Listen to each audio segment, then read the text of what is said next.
મિત્રો, આ છે અમારો રિસોર્ટ જે ત્રિવેન્દ્રમમાં કોલમ બીચની ફક્ત 1 કિલોમીટર દૂર આવેલો છે. મેઇન રસ્તાથી તમે ચાલીને આવો ને તો પણ તમે આવી શકો. અને અહીંનો સ્ટાફ, અહીંની સર્વિસ ઘણી સારી છે. જ્યારે તમારે અહીંયા આવવાનું થાય ત્યારે અમારો કોન્ટેક કરજો. તમને વ્યાજબી ભાવે સારી હોટલ, સારી સર્વિસ અમે પ્રોવાઈડ કરશું. અમે લોકો આવી ગયા છે રિસોર્ટ ઉપરથી કોલમ બીચ ઉપર. આ હોટેલ છે.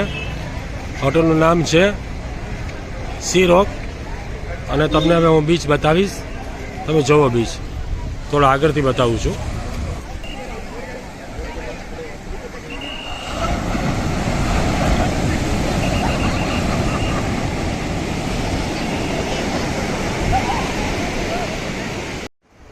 તમે જે જોઈ રહ્યા છો એ પણ બીચ છે.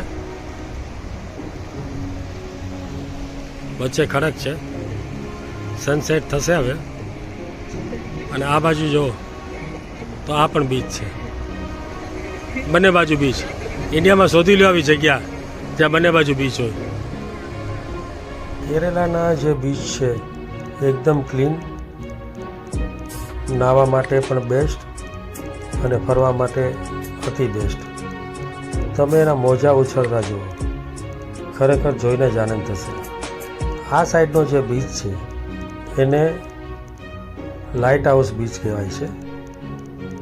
તો લાઇટ હાઉસ બીચમાં ઘણા લોકો ત્યાં એન્જોય કરી રહ્યા છે. તમે પણ જુઓ કે બીચ કેટલો સુંદર છે. બીચ એટલો સરસ છે કે લોકો નાહવાની મજા લઈ રહ્યા છે.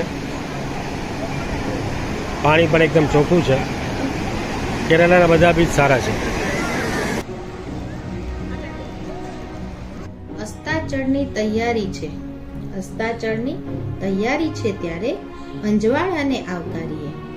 ઘનઘોર અંધારે અજવાશને માણીએ. પવનની મંદ મંદ લહેરખી જ્યારે અંગે અંગમાં વ્યાપે. લહેરોનો સ્પર્શ જ્યારે ચરણ પખાડે ત્યારે અદ્ભુત વાતાવરણમાં એકબીજાનો સાથ માણીએ. બીચ સાઈડ માર્કેટ છે. જે તમે સામે બીચ જોઈ રહ્યા છો ને, બસ એ બીચની બાજુનું માર્કેટ. આવું માર્કેટ તો ગોવામાં નથી. આ કેરળના જે બીચ છે ને એટલે વખણાય છે. તમે જો માર્કેટ જુઓ તમે, કેટલું મસ્ત માર્કેટ છે. બાજુમાં રહેવા માટે હોટલો, જે કહેવાય ને, લોકો એવું કહેતા હોય કે મારે ભાઈ એકદમ બીચની નજીક રહેવું છે, ગોવામાં માર્કેટ જોઈએ. આ બધી વસ્તુ અહીંયા છે. હા, સ્પોર્ટ એક્ટિવિટી ઓછી છે અથવા તો ન બરાબર છે, પણ તો બીચનો નજારો જોવો હજી એવો ને એવો જ સારો છે. હું ને દીપા જઈ રહ્યા છે. આ જે પાછળ દેખાય છે એ ચંદ્રમા નથી, ધ્યાન રાખજો.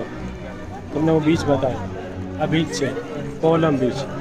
અને હવે અમે જઈ રહ્યા છીએ અમારી હોટલ ઉપર, જે અહીંથી ફક્ત 1 જ કિલોમીટર દૂર છે. તો હવે અમે જશું. Good bye. અને આ બ્લોગ આજે જ અત્યારે જ હું આ ખતમ કરી રહ્યો છું. મારી ચેનલને લાઈક કરજો, સબસ્ક્રાઈબ કરજો અને શેર કરતા રહેજો. Thank you. બાય.